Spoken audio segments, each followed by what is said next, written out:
Ahora sí. Bueno, vamos a empezar porque ya creo que podemos empezar así. Pues quiero avanzar un poco rápido en estos puntos de hoy, porque quiero entrar al tema principal de todo el módulo, el tema principal. Entonces, vamos a ver en la página 21, que ahí nos quedamos, la sesión anterior. Nada más el puro subtítulo está en la página 21 hasta abajo, la última línea dice con los afectos negativos o positivos. Es lo que dice. Pero ya en la página 22, bueno, ya viene el desarrollo, el contenido de este punto. Y como lo subtitulamos acá, los afectos negativos o un afecto positivo. ¿Cómo puede ser un afecto positivo si es afecto? Yo puedo tener afecto por algo, no amor, porque muchas veces se confunde con amor y no. El amor es mucho más, es algo totalmente espiritual. Lo que el mundo maneja, que confunde con amor, es afecto. Es como la felicidad. En realidad, la parte espiritual es el gozo, la parte del alma es la alegría, y lo externo, lo que maneja el cuerpo, es la felicidad. Sí, o sea, son tres circunstancias de acuerdo a la parte que se esté manifestando en la persona. Yo puedo tener felicidad por una noticia que oí ahí, me hizo feliz, ay, salvaron a un perrito, ay, qué bueno, me caen bien los perritos, ya, se acabó, punto, no va más allá. O feliz porque a alguien le pasó algo bueno, etcétera, pero no trasciende. Puedo yo tener alegría cuando ya es algo que sí toca esto, por ejemplo, un afecto, que se genera un afecto en el cual yo puedo identificarme, sentir empatía, sentir ser muy asertivo, que me digan mis defectos, yo también poderlos decir con toda libertad. Hay aprecio, como puede ser con un amigo, inclusive hasta con la propia familia, pero también está la parte del espíritu, que es el gozo. El gozo sí es una cosa espiritual. ¿Sí? El amor es la parte espiritual, que es porque es la esencia y sustancia de Dios mismo, del Padre. ¿Se acuerdan cuando Juan dice, Dios es amor? Y está escrito así. Juan lo dice, en la primera carta de Juan. Entonces, el afecto es igual. El afecto es una manifestación del alma. La del espíritu es el amor. ¿Y cómo es en la parte del cuerpo? Pues bueno, hay varios aspectos. Entre ellos puede ser simpatía, o afinidad de carácter. Bueno, hay muchas maneras de que lo dicen, pero el amor, como genuinamente en el diseño de Dios lo es algo espiritual. Entonces, quiere decir que en una relación de pareja, matrimonios, o no, aún no unidos en el matrimonio, sino simplemente que conviven íntimamente las dos personas, ¿qué es lo que sienten? ¿Amor? No, sienten afecto, se tienen afecto, y que puede ser un afecto muy, muy intenso, muy considerable, muy, digamos, muy emocionalmente involucrado, con emociones positivas, y puede ser un afecto constructivo hasta cierto punto. Pero cuando va pasando el transcurso de las etapas de la vida, cuando en una relación matrimonial hay solo afecto, está muy condicionado a las emociones, está muy condicionado a las circunstancias propias de la vida misma, y también está condicionado por circunstancias externas, ¿sí? O sea, si están los hijos o si no están los hijos, si por ejemplo uno o dos, las personas, es por una situación de conveniencia, etcétera, pues será nada más a un nivel de, de afecto, nada más. Y el afecto es muy condicionado, como están todas las emociones, a la mezcla de sentimientos, que eso puede originar algo que nosotros determinamos o consideramos que son las pasiones, ¿sí? Ahora, las pasiones son muy circunstanciales, pueden ser muy volátiles, están muy condicionados, más pegados a las cuestiones del cuerpo que a las del espíritu. Están más en ese lado. Entonces, como las canciones, los autores, las novelas, un amor apasionado, no, es un afecto muy apasionado, porque está muy dado a las situaciones, a las circunstancias eh, temporales, momentáneas. Y que cualquier cosa es muy fácil que lo desestabilice. Ahora, también el afecto puede ser, en ese aspecto que les acabo de mencionar, que está muy condicionado y que puede, y muy volátil, puede desaparecer, es cuando llamamos o decimos que es un afecto negativo. Tiende a la negatividad, a que no se hizo, no se realizó, no se pudo, no puede ser, bueno, todo lo que pueda desestabilizar esa relación. Cuando es un afecto positivo, puede ser que permanezca, puede ser que esté, pero no hay en la cuestión espiritual un amor como tal, como lo es en el diseño de Dios, como Dios en su esencia es. Eh, Muy claramente Pablo dijo que en la carta a los Corintios el amor nunca deja de ser. O sea, porque eso sería tanto así como negar la existencia de Dios. El decir que el amor deja de ser, es decir, Dios deja de ser. O sea, Dios deja de existir. ¿Me explico? Bíblicamente hablando, en el lenguaje y en el entendimiento bíblico. Entonces está muy relacionado el amor con la presencia y la esencia de Dios, sí, porque Él es amor. Entonces, cuando en la relación matrimonial existe el amor, es porque está Dios ahí. Y como el amor nunca deja de ser, el amor siempre va a estar en esa relación matrimonial, lo cual le confiere el perfil y todas las condiciones de una relación imperdurable, sostenible, imbatible, que no va a ser fácil de que sea destruido, desestabilizado, desequilibrado. Tanto así que la muestra fue la del Señor Jesucristo en la cruz cuando dijo, Padre, perdónalos porque no saben lo que hacen. ¿Qué no sabía? ¿Quién? La humanidad. ¿Y qué es lo que no sabían? El amor que les tenían, que esa muerte estaba haciendo por amor. El amor es sufrido, el amor todo lo cree, todo lo soporta. ¿Me explicó? O sea, ese es el perfil de lo que es el amor conforme a los términos que Dios ha marcado. Ahora, ¿se acuerdan cuando hablamos acerca de cuál es el proceso que va desde las pruebas, las tentaciones, van al alma y llegan al espíritu para convertirse en pecado, como lo describe Santiago? Bueno, en el amor, conforme a lo que es en el corazón de Dios, sigue un proceso externo, es decir, que va de la esencia y de lo más interno de nosotros.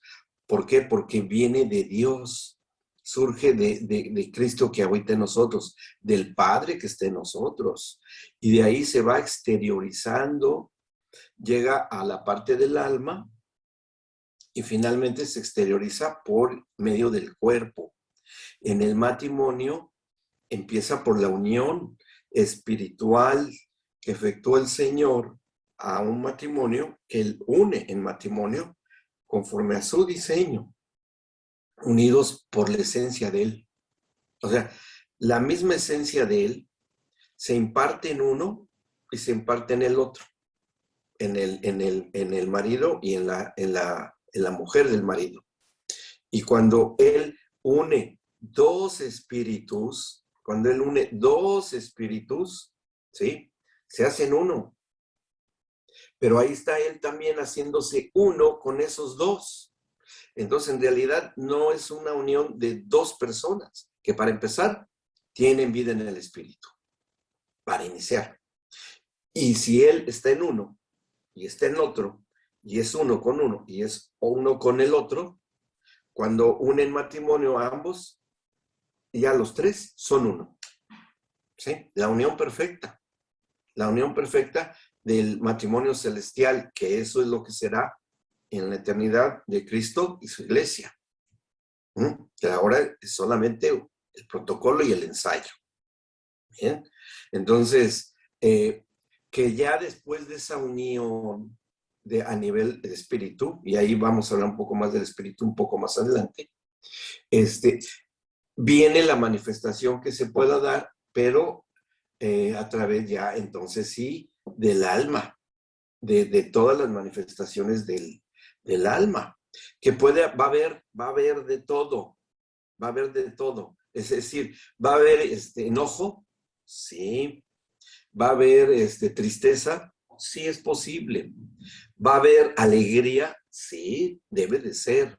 Va a haber, ¿qué otra cosa puede ser? Una cuestión razonada, pensada, calculada, sí, así debe de ser. Pero lo más importante es que está el amor como primordial y eje. No importa que haya enojos, no importa que haya tristeza, no importa que haya algo muy mentalizado, muy pensado, muy medido, ¿sí? Y que haya afecto, aprecio, aceptación, aprobación, atención, bueno, todo eso que algún día vamos a hablar sobre lo llamamos nosotros las 5 A's del matrimonio, pero tocaremos ese punto en su momento. Entonces, todo eso se manifiesta cuando todo gira alrededor de la mismísima presencia de Dios, cuando ese matrimonio son uno con el Señor. Y todo lo que surja del alma se soluciona, porque como está bien firme y puesto y gira alrededor de lo que es el alma, va a haber solución. Por eso Pedro, pues lo cuestiona el Señor cuando le dice, Pedro, ¿me amas? No le está diciendo, Pedro, ¿sientes afecto por mí? Eso hubiera sido muy, no hubiera salido del Señor nunca eso. ¿Me explicó?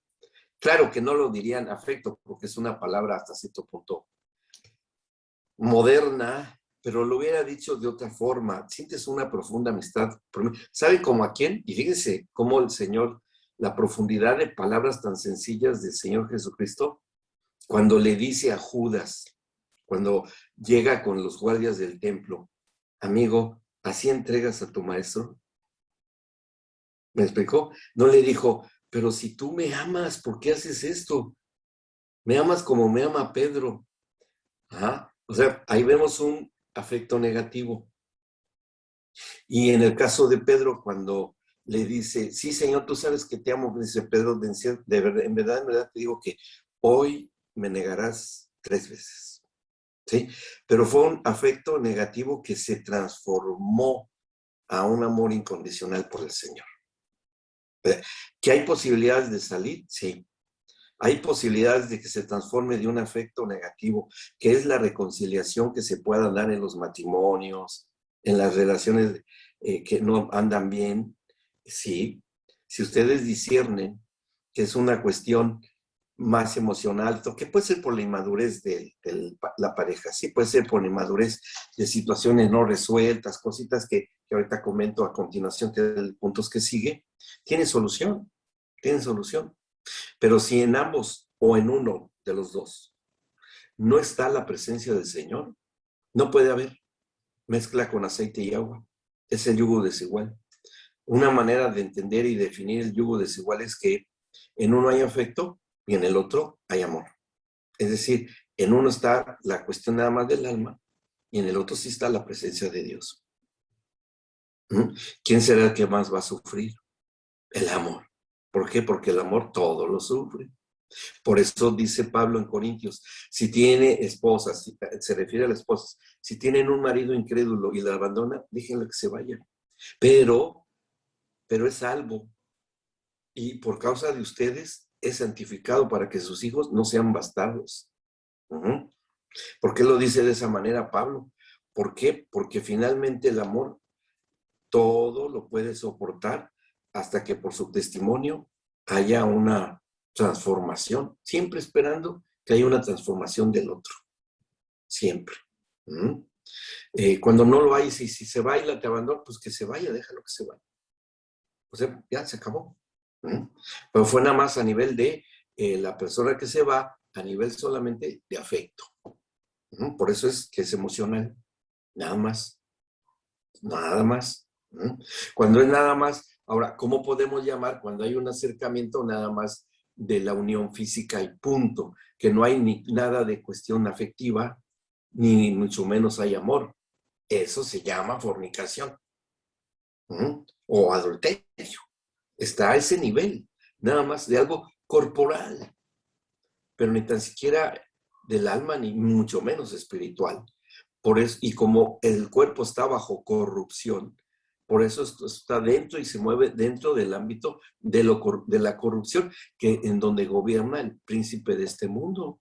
Y tiene autoridad el príncipe de este mundo sobre ese cuerpo, que es donde están todos los pecados de esta índole. ¿Mm? Entonces, cuando hay pecados en esta área de uno de los dos, bueno, la cosa es seria, porque entonces no hay nada en el alma y mucho menos en el espíritu. ¿Me explico? Entonces, ese es el orden y esa es la secuencia que se da en este proceso. Una de las maneras de determinar cómo está una relación de pareja, que ustedes lleguen a tener en consejería, primero es determinar si verdaderamente ellos han nacido de nuevo, si en verdad han nacido de nuevo. Si en verdad han nacido de nuevo, bueno, entonces nada más es orientar para que haya una reconciliación y que determinen, les ayuden ustedes a detectar cuál es la emoción o la mezcla de emociones, porque la mezcla de emociones son sentimientos, así es, la mezcla de emociones son los sentimientos. Y ya depende de la fórmula que se haya dado, un poco de ira, con mucha afecto y poca tristeza. Uh-huh. Y afecto, sí, regular cantidad. Esa es una fórmula. Porque esas son las 4 emociones básicas que con las que el Señor nos creó. No hay más emociones. Sí, fíjense, se las repito. Que es el afecto, la tristeza, uh-huh, la ira y la alegría. Esas 4 son las 4 emociones básicas del ser humano. ¿Ah? Afecto, tristeza, alegría y y ira. No, enojo. Ira. Bueno, sí, ira, está bien, ira, está bien. Porque la ira también tiene sus departamentos, ¿no? Donde viven. Porque el enojo pertenece más a la manifestación corporal, el enojo. Por las caras que ponemos, ya sabemos que alguien está enojado. Es una expresión corporal.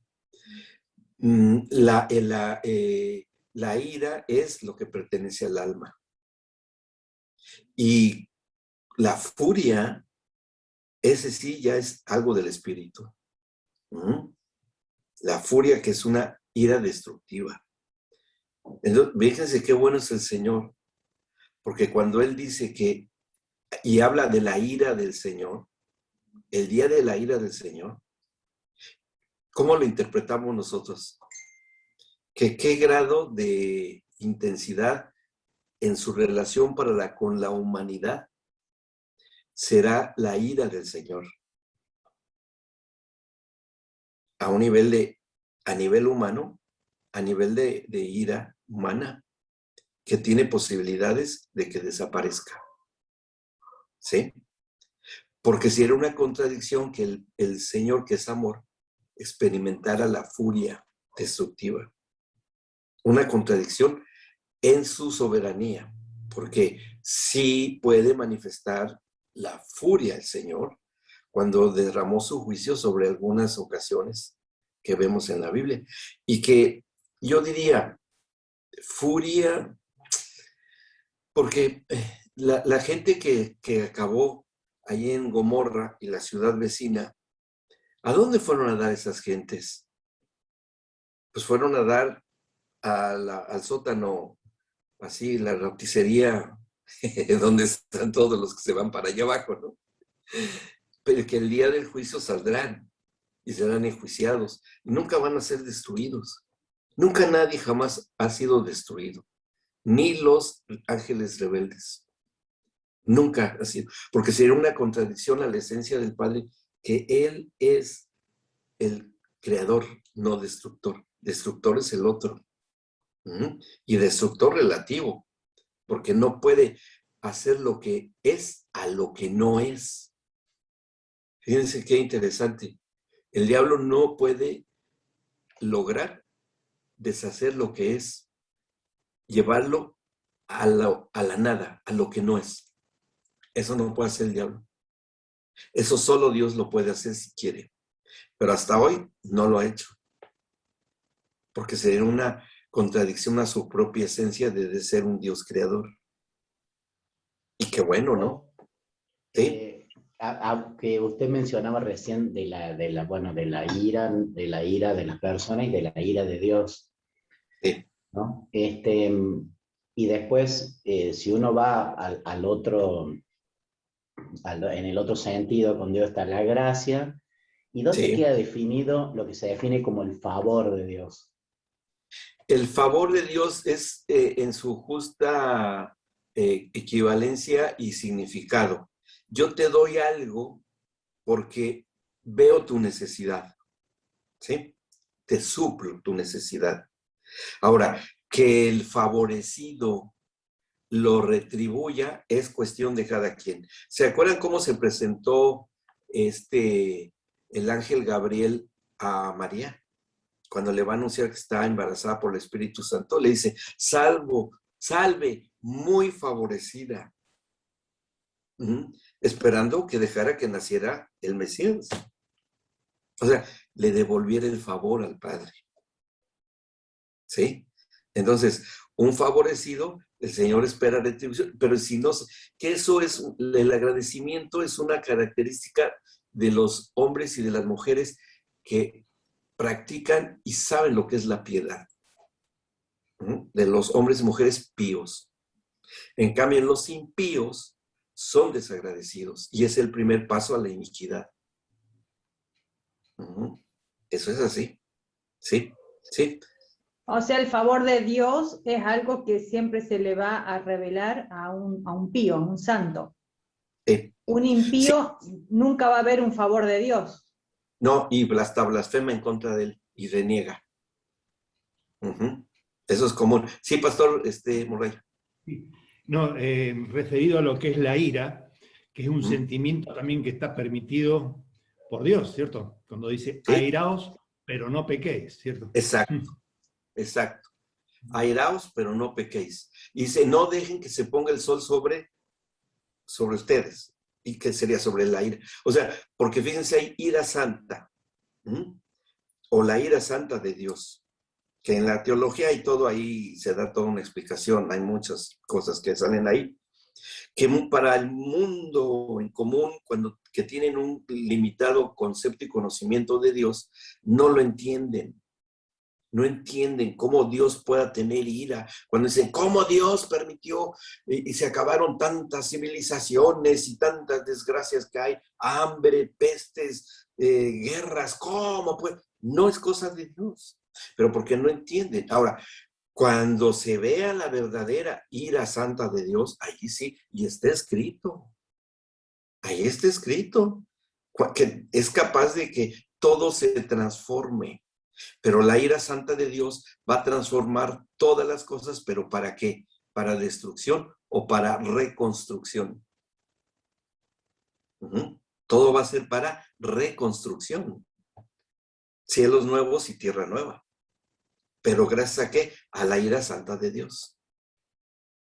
¿Sí? Porque de que va a estar enojado, va a estar muy molesto. Muy molesto. Pero la paciencia de él es tremendamente inentendible por nosotros, ¿sí? Pero bueno, bajemos de la nube, bajemos al matrimonio. Entonces, en la cuestión del afecto, como les mencioné, pueden ser positivos o negativos. Depende mucho de las experiencias que hayan tenido cada uno de los cónyuges en su soltería. Si ha tenido afectos negativos, va a ser muy difícil que pueda desarrollar un sentido positivo en su afecto por su cónyuge. Y se puede replicar porque hay un punto, creo que el punto que sigue. No. Sí, el punto que sigue después de este es, permíteme. El punto que sigue es distorsionada por traumas de lo vivido o desviada de su propósito. ¿Sí? Que esto es, si fue un afecto negativo en la experiencia de la persona, entonces esta persona puede volver a vivir una situación parecida. El ser humano es muy dado a eso. Y puede tener una respuesta negativa, aunque no sea así la relación que tiene con su cónyuge, su compañero, con quien sea. Pero está viviendo o está replicándose lo que haya vivido, ¿sí? Y eso, pues bueno, no es muy bueno que digamos, porque no tuvo la capacidad de procesar lo que haya vivido de negativo, lo que le haya sucedido de no conveniente, y que, pum, responda no de manera buena a esa relación. O se guardan esos conflictos, en el caso del matrimonio, afectos negativos guardados, y se van acumulando, hasta que llega un día que explotan. Porque todo eso tiene que salir, todo eso se tiene que resolver. No es la naturaleza humana en el diseño de Dios que todas las cuestiones que se meten dentro del alma se guarden indefinidamente. Llegan un momento. Por eso los apóstoles en una de las cartas dicen, confesaos sus faltas los unos con los otros. ¿Sí? ¿Por qué? Porque esa es una manera de vaciar todo eso que se guarda. Y esa confesión, que bueno, el gremio católico lo agarró por la confesión auricular, o sea, como hacen los sacerdotes con los feligreses. En el cristianismo es en una relación siempre con una finalidad positiva, es llegar a una solución, siempre. ¿Bien? Entonces, aquí en este punto, lo que hablamos de los afectos, ahí tocamos el punto, o lo mencionamos, lo de Betsabé, que, pues bueno, fue un afecto negativo, ¿sí? Sintió aprecio por la apariencia nada más de Betsabé, pero fue muy destructivo finalmente, aunque se casó con ella y todo, pero yo sinceramente creo que no haya sido un matrimonio feliz el que hizo David con Betsabé, porque ella sabía lo que pasó y él también. Y bueno, fue una más de su colección, ¿no? Como la relación que tuvo con Mical, que se la dio como recompensa Saúl. O la relación que tuvo con Abigail, como fue como premio de consolación de que se le haya muerto el marido y que ella haya intervenido para que no acabara con la vida de Nabal, el marido. O sea, si vemos las relaciones sentimentales del rey David, no encontramos una que le haya traído verdaderamente dentro del plan y dentro del, como el amor que se nos habla de Boaz y Ruth, ¿no? Ruth, no, Noemí. Bueno, no se me confundí. Bueno, una de ellas, porque la otra es eso sí, ahí qué hermoso canto hay ahí en esa parte. O hasta a lo mejor el que haya tenido Salomón cuando escribe el Cantar de los Cantares, nos da la impresión, pero como que hay un vaivén, ¿no? En la esencia del Cantar de los Cantares hay un vaivén, porque se va para un lado, un poco más a lo físico, después anda en lo emocional, después se va a lo espiritual, y así va. Pero es que ese es un manual de la geografía espiritual de lo que deba de ser el amor, el afecto y el aprecio. Es como un manual nada más. Bien. Ahora, en la vida de Salomón puede ser que sí haya habido alguien como lo menciona él por ahí. Pero así que ahora, con los discípulos, yo creo que cambió muchísimo el concepto de lo que era el amor cuando vieron toda la resultante de la redención, de la muerte por amor de Cristo por todos. Cuando Él les dijo, amaos los unos a los otros, no dijo, ténganse afectos los unos con los otros, o tengan mucho aprecio los unos con los otros. No, Él dijo, ámense, ámense, con toda la profundidad que eso significa. Entonces, hay que distinguir en una relación marital si lo que está predominando nada más es puro afecto y que ustedes ya lo disciernen y ven que esa parejita lo único que hace es que se caen bien y se buscan por la intimidad física, ese matrimonio tiene o se soluciona o no va a durar. No va a durar. Porque a las primeras, adiós, nos vemos. Pero cuando sí hay un amor sufrido en ambos, que ambos sufren, que ambos no pierden su esencia, que se sostienen a pesar de todas las circunstancias, es decir, un amor sacrificial, eso, ahí sí está la presencia del Señor. Cuando se pasan muchas pruebas y cuando sigue uno firme y cuando ve uno y que empiezan a flaquear, pues, puede uno llegar a tener matrimonios en las cuales sí se aman, pero estén flaqueando por desgaste emocional. Hay que llevarlos al descanso. Hay que ministrarles descanso, sosiego. Y que pueden ser hasta cositas, brotes emocionales, pero está el remedio perfecto dado por Dios para cuando sí hay un verdadero amor y sea un brote emocional. ¿Qué es? El perdón, la paciencia, la tolerancia. O sea, el fruto del Espíritu. Ahí es cuando tiene que darse. ¿Me explicó? Entonces, un buen diagnóstico que debamos de hacer es detectar en qué es lo que se está manifestando. ¿Algo espiritual? ¿Algo emocional? ¿O algo nada más físico? Y dentro de cada uno de ellos, las combinaciones. ¿Es más físico y algo emocional? Bueno, habrá que remediarlo. Si es algo muy emocional y poco de amor, bueno, habrá que remediarlo. Y ahí uno va mediando y va llevando uno el término de la consejería a que se incremente el amor, que se evalúen el uno al otro, que se den cuenta de la biografía que han vivido juntos y de los desafíos que han decidido continuar. Entonces, bueno, que a veces no se valora eso. Por la misma dinámica de la vida no se da uno cuenta, ¿no? Yo no sé si ustedes han tenido la experiencia, pero cuando lo ha arrastrado una ola muy fuerte en el mar, no sé si, no sabe uno si está de cabeza, sí, bueno, ya veo que queda en la cabeza llena de arena, ¿no? Toda llena de arena por todos lados.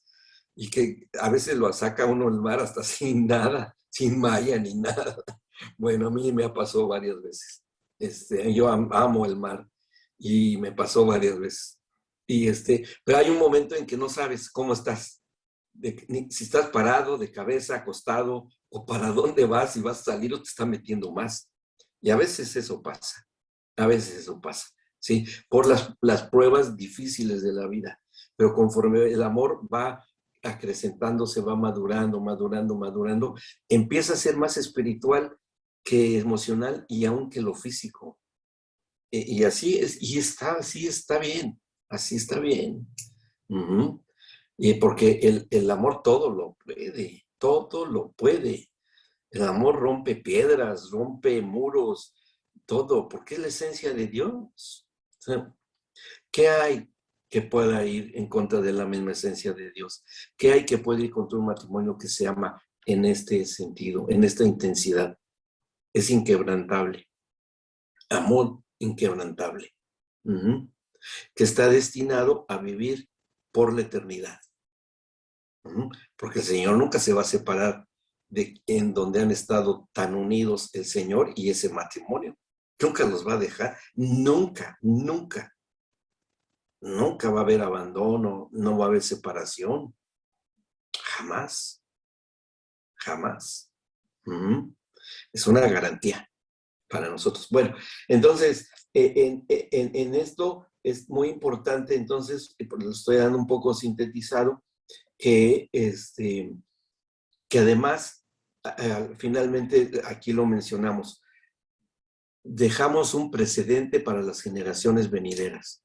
Porque si las generaciones que dejamos están cimentadas en el mismo principio del amor y que es eterno, ellos van a continuar con eso mismo. Ellos van a continuar con esa misma prosecución. Y bueno, eso es bastante positivo. Después, sí, Gus. Doc, pues el otro día estábamos charlando con Mariela de algunas cosas, ¿no? Relacionadas, y salió un tema que, por ejemplo, de dónde nace en el índole de esto de la unión sexual ubicándola, ¿no? Cuando uno se encuentra que uno puede ver que hay una perversión, ¿ya? ¿De dónde, o sea, cuál es el área, digamos, dónde nace una perversión? ¿También de algo traumático, de falta de, por ejemplo, de falta de paternidad, de falta también en el sentido de padres que han sabido enseñar esto, transmitir esto? ¿Cómo han sido, ¿cómo se dice? Iniciados en la sexualidad y todo lo demás, ¿no? De una forma así. Son patrones más comunes, pero digo, más en el sentido espiritual si lo tiene, porque no sé si lo tiene, desde dónde se trabaja una perversión, ¿no? Sí, miren, yo les puedo hacer un ejemplo de cómo es esto. Ya ven que el ganado, o sea, los caballos, las vacas, todos se marcan, ¿no? Por el dueño de ellos. Esa marca en la carne del ganado indica quién es su dueño. Y se sabe quién es. Bueno, las perversiones de esa naturaleza son una marca que pone el maligno en el cuerpo de las personas y queda ahí marcado, ¿sí? Y le pertenece. ¿Por qué? Porque, y lo que es más difícil es que fue una entrega voluntaria, cuando es voluntaria. Y cuando es involuntaria, no hay problema. ¿Por qué? Porque ya sea una u otra, voluntaria o involuntariamente, cuando esa persona pasa de ser, como lo trata la escritura, el hombre carnal, hombre o mujer, o el hombre o mujer animal, de ánima, o sea que se mueve por las puras cuestiones del alma, si tiene la oportunidad de recibir el evangelio, esa marca se quita y queda sellada por el Espíritu Santo. Que eso es lo que está ocurriendo hoy en este tiempo, que ya ven que anda mucho la cosa de la marca de la bestia, y que por acá si te la marca de la bestia, ¿no? Que no nos dejemos, porque, bueno, ninguna obra humana supera a la obra de Dios. Ninguna obra humana, aunque se haya hecho por manos humanas. No puede ser superior a lo que Dios hizo. No puede ser, ¿me explicó? Y nadie puede superar el sello del Espíritu Santo. Nadie. Es un sello que se le ha dado a todo creyente. Y el otro bien que sabe, ¿eh? Pero entonces es hasta una prueba interesante, que el que tiene el sello del Espíritu Santo esté viviendo bajo temor por una marca que no nos afecta en nada. Ni nos debe de afectar en nada. ¿Me explico? Entonces, es una cuestión de fe también. Es como Nehemías el copero, que tenía que probar la comida del rey, que en una de esas, si venía mal hecha la comida, y ¡pum!, le envenenaba la comida, pues bueno, el rey se salvaba, pero Nehemías se acababa ahí, pues ese era el trabajo del copero, el copero del rey. O sea, diario se jugaba la vida varias veces en el día. Y bueno, no es así hoy con nosotros. No es así. Entonces, eso hay que considerarlo. Y exactamente, las perversiones de esa naturaleza, de esa índole, es porque hay más que empezaron por el cuerpo y el alma, pero espiritualmente son lo que son. Son lo que son. Pero hay perdón y redención en eso. Eso es lo que yo creo que hoy alcanzamos a ver alguna parte de la redención, que ya tengo que hablarles sobre ese punto. ¿Bien? ¿Vamos bien? Bueno, dice aquí en la 22, distorsionada por traumas de lo vivido, desviada de su propósito, que bueno, sí, tiene mucho que con lo que acabo de mencionar y algo que ya les había dicho de cómo la estimulación física produce también una respuesta de neurotransmisores y se queda muy fijo en la memoria y todo eso, que ya lo habíamos hablado. Pero aún para eso hay renovación en la mente. Pero es tan fuerte la influencia de las marcas por un trauma en esta área que el Señor tiene la solución única. Y la solución única que hay para que sea verdaderamente resuelto el problema cuando se ha vivido en un ámbito así oscuro, malo, es nacer de nuevo. El nuevo nacimiento soluciona eso, ¿sí? Haya sido lo que haya sido. Ahí lo vemos en la mujer de Magdala, la Magdalena, que estaba, ahí dice en la escritura que tenía 7 espíritus, y no creo que hayan sido 7 espíritus muy buenas gentes, que digamos, ¿no? Porque ella estaba en un ámbito de pecado de esa naturaleza. Entonces no debe haber sido nada bueno. Y fue liberada, y digo, fue ministrada, y después fue una seguidora de Cristo, y murió y vivió en santidad esa mujer, como las demás, ¿no? Como otra María, que era esposa de un sirviente en el templo de Herodes, de Chuza, así se llamaba Chuza, y de otra que se llama María Cleofas, esposa de Cleofas. Varias mujeres, que todas se llamaban Marías, porque todas anhelaban ser la madre del Mesías. Bueno, eso dicen las leyendas, no me consta. Que María y Miriam es el mismo nombre, ¿eh? Es igual, pero bueno. Entonces, el resto de lo que está acá, todo lo que se vive, va a depender mucho si una persona, los traumas o lo mal que le haya ido, le llega a provocar muchas heridas, muchas situaciones que le hayan lastimado mucho, pues bueno, en esa proporción tiene que haber una restauración y una sanidad. Por eso cuando llega la mujer a ungir a Jesús, ¿se acuerdan que estaba en la casa del fariseo? Que llega y rompe un vaso y lo unge. ¿Y qué le dice a Simón el fariseo? Le dice: una cosa tengo que decirte, el que mucho ha amado, mucho se le ha perdonado. Sí. Y el que el que poco ha amado, poco se le ha perdonado. Ahí pasó una cometa. Quedó grabado para la posteridad. Entonces, es proporcional la presencia de restauración. Claro, porque un adolescente, por ejemplo, puede haber ha vivido en una buena familia y todo, y tuvo algún incidente que no fue fue por alguien externo y que fue algo superficial. Bueno, la herida, la profundidad de la herida a lo mejor no es mucho, pero se tiene que atender, ¿sí? Se tiene que solucionar. Un niño que ha vivido en situación de calle, viviendo en las calles, o sea, ahí sí, hay cosas que indelebles, ¿no? O sea, que no se borran, pero aún así puede haber. Nosotros conocimos tuvimos muchos niños y niñas que salieron de ahí. Teníamos uno que estaba tan mal, aparte de las adicciones, que se comía los dedos, se arrancaba pedazos y se los comía cuando andaba mal. Se comió todos sus documentos, todos los documentos que tenía, todos se los comió, de lo mal que andaba, bien perdido. No, y después era uno de nuestros principales colaboradores en la asociación. Yo creo que ya lo vi hasta anunciado por ahí como apóstol, me parece. Pero bueno, se restauró todo su matrimonio con una muy buena chica, una muy buena jovencita.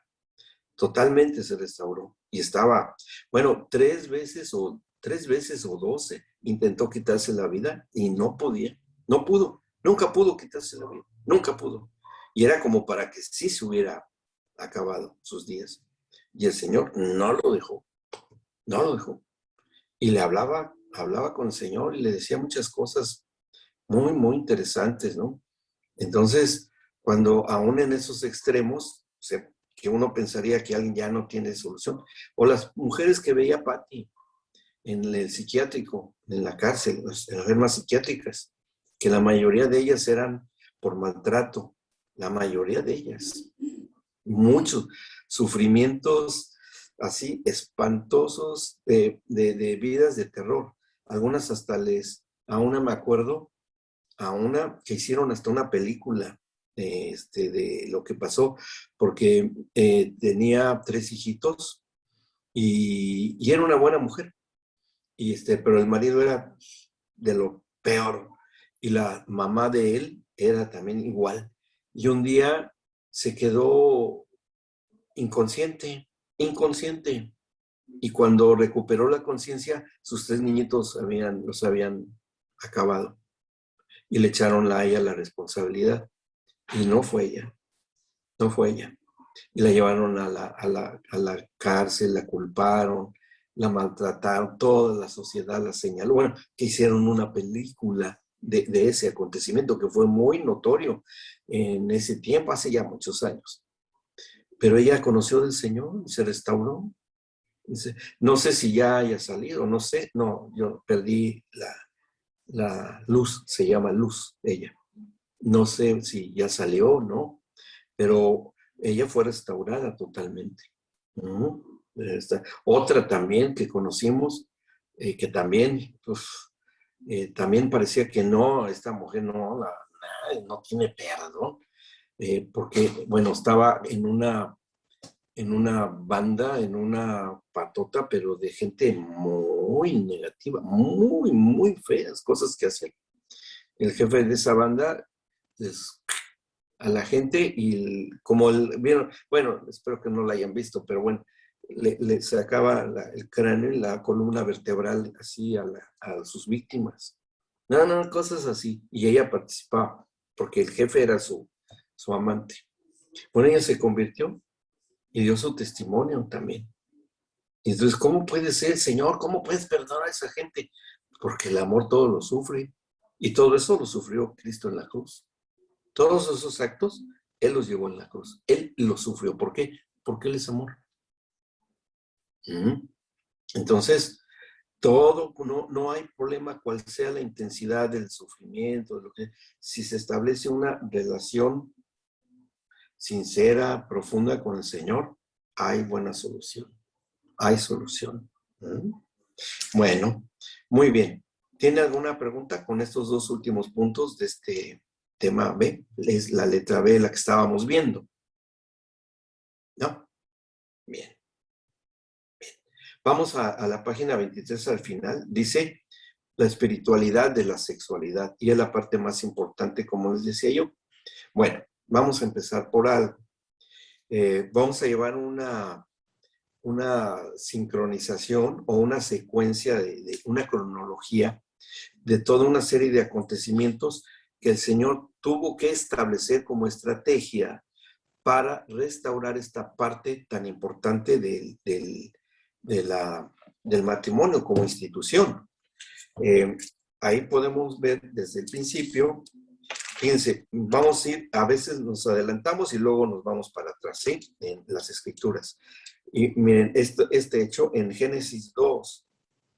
Vamos a ver, Génesis 2, donde dice en el 23, no, desde el 22, Génesis 2, 22.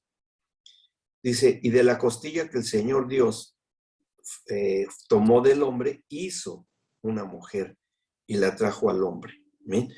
Y aquí ya hay cosas muy interesantes, porque dice, de la costilla hizo una mujer. Fíjense, ¿qué diferencia hay? Que el hombre fue hecho del polvo de la tierra. Es decir, no había vida tal cual en el polvo. Si quieren, lo podemos ver desde el punto de vista científico. No había en toda la reunión que hizo el Señor de elementos químicos, orgánicos e inorgánicos, los revuelve y todo, les pone agua, porque finalmente el cuerpo humano tenemos un 70% de agua, y ahí echó todo, un poquito, unos gramos de acá, unos gramos de allá, fósforo, fierro, cobre, carbono, hidrógeno, oxígeno, tan, fue echando, ahí lo revolvió, lo cocinó y ya quedó el hombre hecho, ¿sí? Del polvo de la tierra. Y le infunde vida y le pone espíritu. En cambio, en la mujer, que ya estaba dentro del cuerpo de Adán.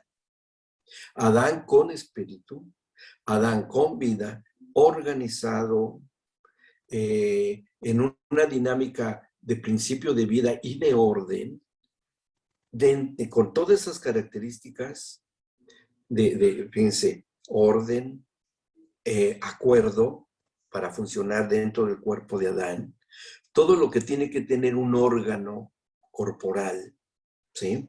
Circulación, calor, la cuestión nerviosa, todo eso ya lo tenía la mujer cuando estaba contenida en Adán.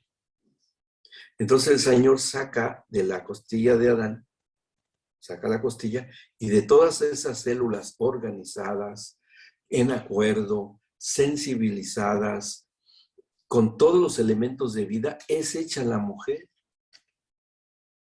¿Me explico? O sea, el resultado, el hombre que fue sacado de lo básico, de lo, digamos, de un estado bruto, viéndolo así, se le da forma y se le da vida. En cambio, la mujer sale de algo ya viva de algo vivo. Adán salió de algo que se organizó, pero la mujer fue sacada de algo que ya estaba vivo. Entonces, en la realidad, en verdad, que la mujer está orgánicamente hablando, en un estado de mayor organización, por eso es que hasta lo vemos cómo funciona la mujer. No hay muchas cosas que le haya tenido que agregar el Señor, más que la diferenciación para la reproducción. ¿Bien? Por eso dice acá, pues si no hubiera tenido ningún problema el Señor, si también hubiera formado del polvo, hubiera hecho una mujer, lo podía haber hecho. Pero ¿por qué no lo hizo? ¿Por qué no formó del polvo también a la mujer? Porque tenía que sacarla de la que ya estaba así funcionando, en plena función, con todas las funciones ya establecidas, ya dadas. Y en el hombre no. ¿Cuánto tiempo pasó desde que Adán fue formado hasta que le sacó la costilla el Señor? No lo podemos saber, pero es seguro que fue porque no había medición de tiempo. No dice a qué edad. Los sacó, los formó lo suficientemente maduros para que pudiesen procrear, tener intimidad, procrear, tener hijos. Entonces entendemos que estarían en una edad, pongamos una edad intermedia entre los 20 y 30 años de edad, a nuestro tiempo. Ya hablando de madurez fisiológica para la reproducción y la intimidad. No los crió bebitos. O sea, no formó un bebito y lo tuvo en una matriz artificial y todo, como dicen los ornítologos, ¿no? Eso me da mucha risa a mí. Estuve muy metido en esas tonterías, pero bueno, respeto, cada quien crea lo que quiera. Bueno, entonces, lo creo ya suficientemente maduros a los dos. Ni creo una bebita, no sacó una bebita, ¿no? Que fuera creyendo y que Adán la cuidara y mira, esta bebé va a ser tu esposa, cuídala, ¿no? No, el marido no cuida a bebés. El bebé, el varón cuida mujeres ya maduras y la mujer cuida hombres ya maduros, como Adán y Eva en un principio. Plena madurez en ambos, en los tres aspectos. Ese es el matrimonio ideal. ¿Sí? Y así, cuando le dice en el 22, de la costilla que el Señor Dios tomó del hombre, hizo una mujer y la trajo al hombre. Él la lleva.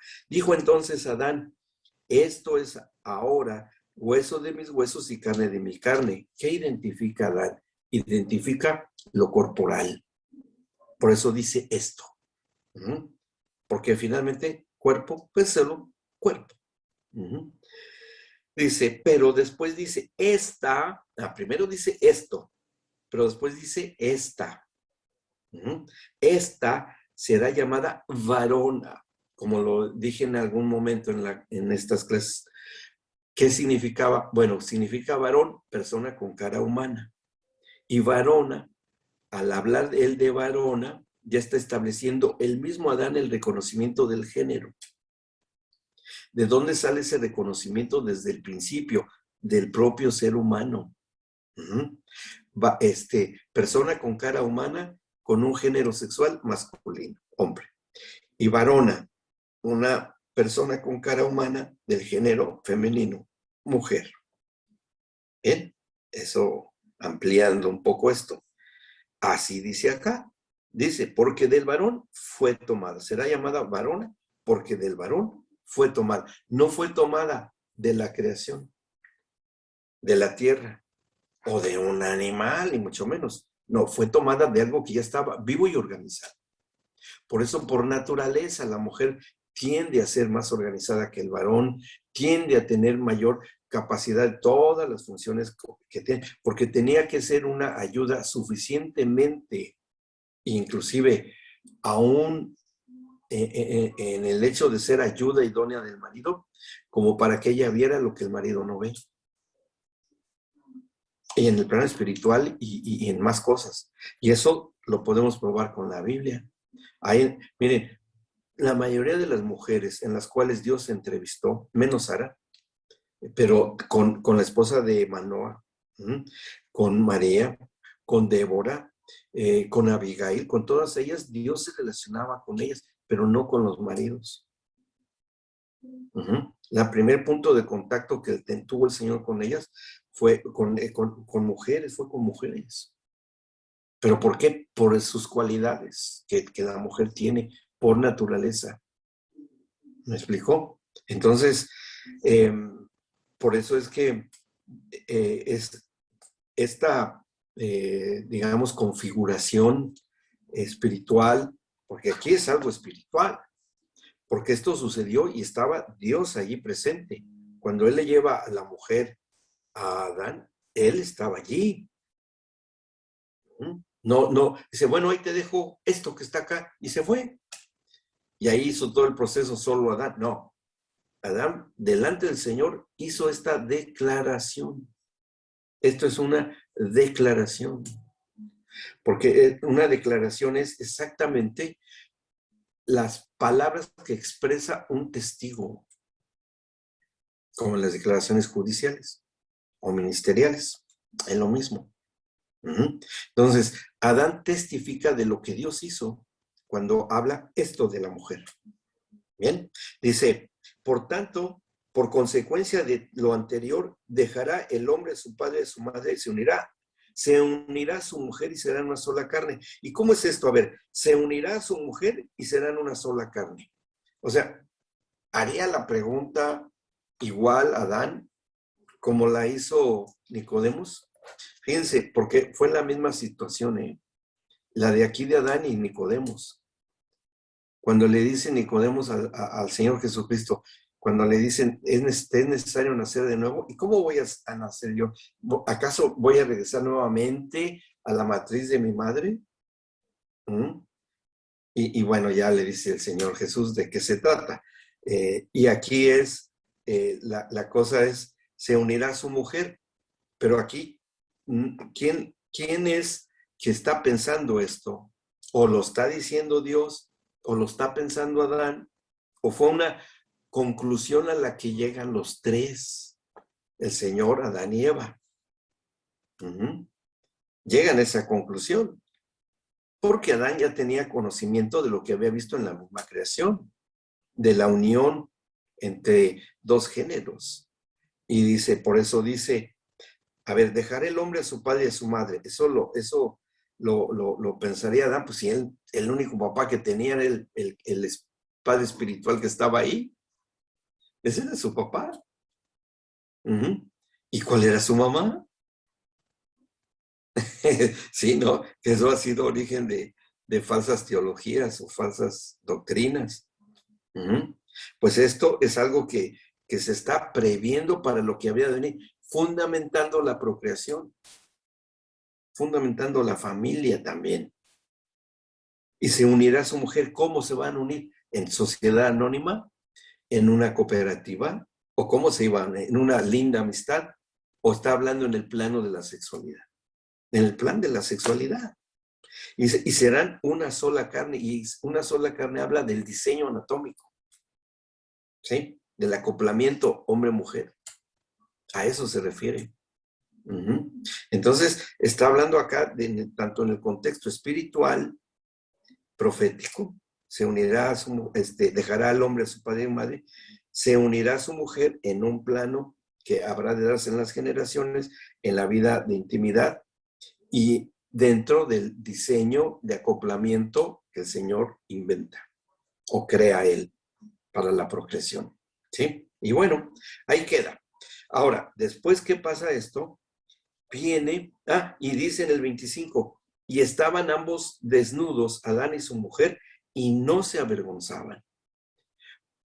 Porque la vergüenza es una mezcla de sentimientos y no es una cuestión espiritual.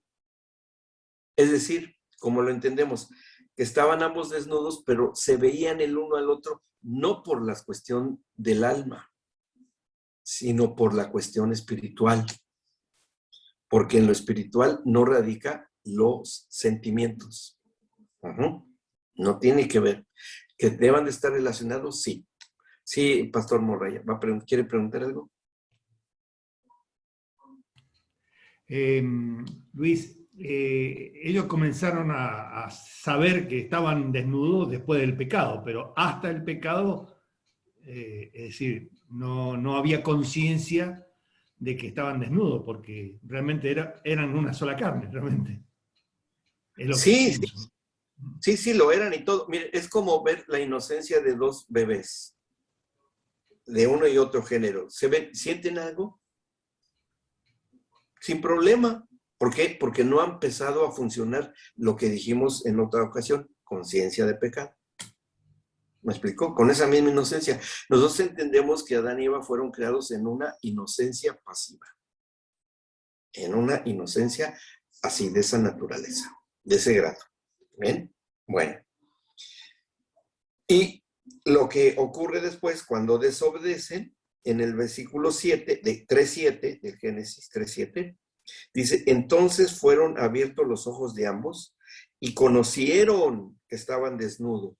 Ahora, si dijera, entonces fueron abiertos los ojos de ambos y pudieron discernir que estaban desnudos en el espíritu. No. Conocieron es una función cognoscitiva y es una cuestión del alma. Entonces estaban viendo con los ojos del alma, mezclado con sentimientos ya, con emociones. Por eso dice, conocieron que estaban desnudos, entonces cosieron hojas de higuera y se hicieron delantales. No sé si ya había aguja e hilo, pero yo creo que lo hicieron con ramitas, ¿no? Pues sí, por cómo las cosieron y se pusieron ahí delantales. Se hicieron delantales. Ahora, ¿cómo se vieron ellos? ¿Qué pensaron ellos? O sea, ¿qué hubo en los primeros pensamientos de ellos como para que se hubieran avergonzado el uno para con el otro? O lo que dice más adelante. Y oyeron la voz, en el 8, oyeron la voz del Señor Dios que se paseaba en el huerto. O sea, oyeron la voz de Dios al aire del día, y el hombre y su mujer se escondieron de la presencia del Señor Dios entre los árboles del huerto. Se fueron atrás de árboles. Mas el Señor Dios llamó al hombre y le dijo, ¿dónde estás tú? Y él respondió, oí tu voz en el huerto y tuve miedo. Dice, porque estaba desnudo. ¿Cómo? A ver. Y eso es algo que el Señor, cuando escuche estas palabras, dice, porque estaba desnudo y me escondí porque tuve miedo. A ver, el miedo es una emoción básica que tenemos nosotros por supervivencia. Pero en el original en el huerto del Edén no había miedo en Adán y Eva. Por eso no le dio miedo ver a la serpiente. No había esa emoción. La hubo cuando ellos ya se ven a sí mismos desnudos con el entendimiento y ya se ven de otra forma. O sea, ya había una influencia tremenda sobre su psique, sobre su mentalidad. Y ellos empiezan a interpretar, como lo hablamos las sesiones anteriores, con la imaginación, ya empiezan a formarse imágenes. ¿Y qué es lo que podrían haber visto? Alguna influencia que ya estaban teniendo les estaba repercutiendo. ¿Y qué hacen? Repercute en su genitalidad. En su genitalidad. Que se hacen delantales y se ocultan. Y eso iba a repercutir en la posteridad, porque recuerden que todavía esto estaba ocurriendo en un ámbito de eternidad, de un eterno presente.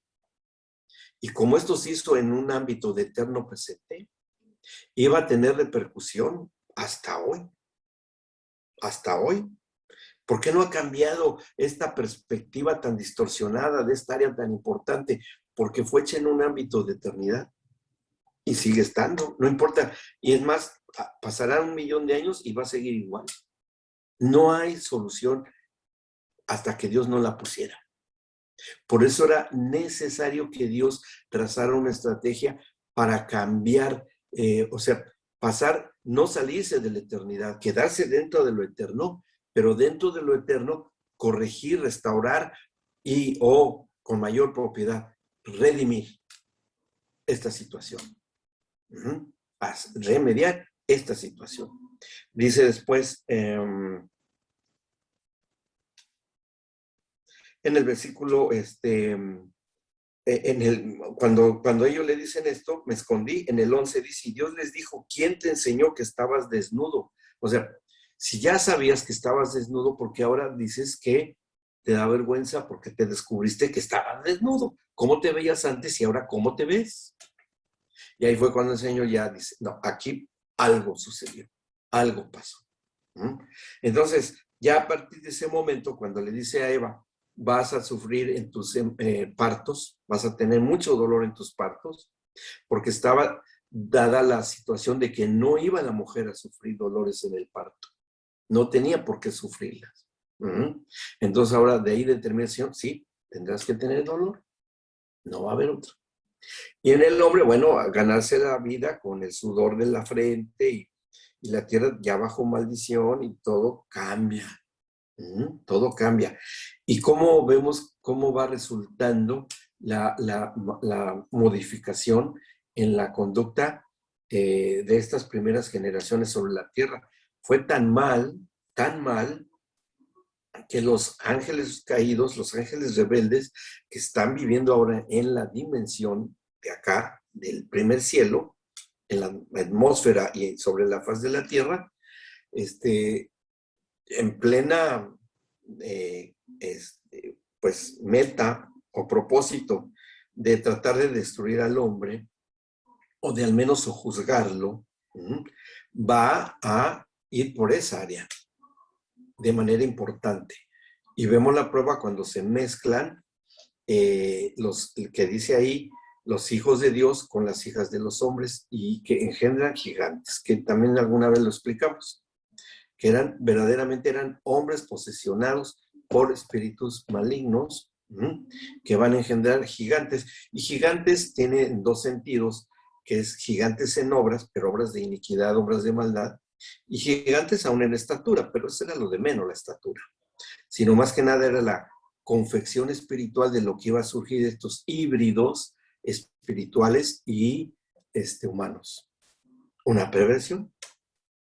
Como después vendrá los dioses de estas áreas, que si vieron el video ahí, cómo surgió todo lo de los cultos a Afrodita y todo eso, los egipcios con cabeza de animal, cuerpo de hombre, todo eso es eso. Yo una vez escuché, corríjame si está mal, que estos eran los ángeles caídos que tuvieron relaciones con las mujeres.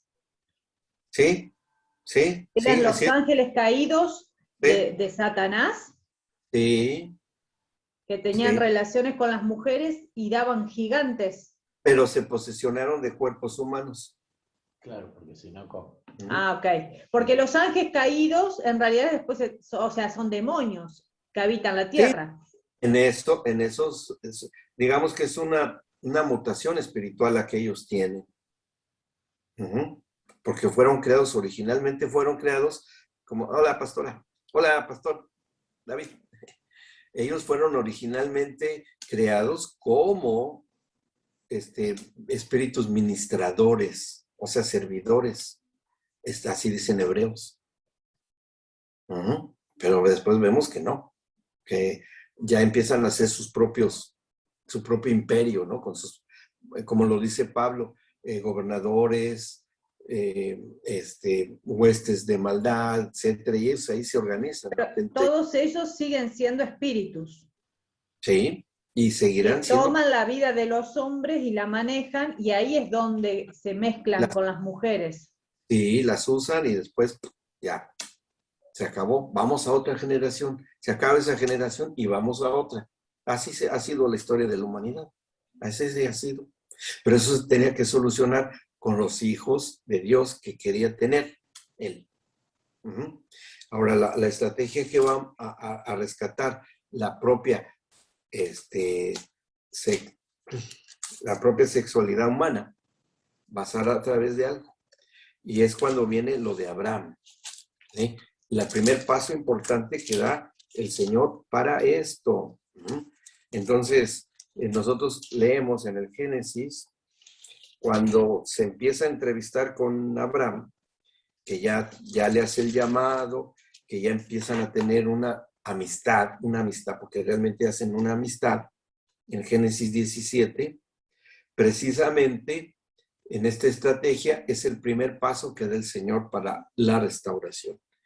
En el capítulo 17 de Génesis, que le pusieron por subtítulo allí, la circuncisión, señal del pacto. Uh-huh. Era Abraham de edad de 99 años cuando le apareció el Señor. Ya se le aparece, ya no le habla, se le aparece. Y le dijo, yo soy el Dios todopoderoso, anda delante de mí, sé perfecto, y pondré mi pacto entre mí y ti, y te multiplicaré en gran manera. O sea, a ver, nos damos cuenta cuál es el contenido y la esencia del pacto, la multiplicación. ¿Y la multiplicación por medio de qué es? Por medio de la reproducción humana. Es claro que esto es dentro de y que tenía que ser la circuncisión, y le dice que va a tener muchedumbre de gente, se va a multiplicar, y en el versículo 10 dice, este es mi pacto, y se lo va a decir claro a Abraham, este es mi pacto, que guardarás entre mí y ustedes, y tu descendencia después de ti, y todavía ni la tenía, es más, todavía era estéril su esposa, pero ya le está diciendo el Señor lo que va a ocurrir, ¿no? Y dice, y tu descendencia después de ti, será circuncidado todo varón de entre ustedes. Todo varón, no eran judíos, todavía ni nacía el pueblo hebreo. Él era asirio caldeo, era un gentil, como lo dice la Escritura. Y como gentil, ahí se iba a hacer un pacto entre ambos. Y eso es algo que... ¿Por qué circuncisión? Bueno, porque tiene que ver precisamente con lo que ocurrió con Adán y Eva, que se cubrieron en el Génesis, que tenía que ser en esta misma área, pero que después va a seguir esta estrategia y de la cual Pablo habla mucho y abundantemente para llegar a Cristo en esta área. ¿Ok? Bueno, vamos a dejar hasta acá porque ya estamos en el tiempo. ¿Tiene alguna duda o pregunta para que vayan a un descanso? ¿No? ¿Todo bien? ¿Todo bien? ¿Sí? Bueno, la clase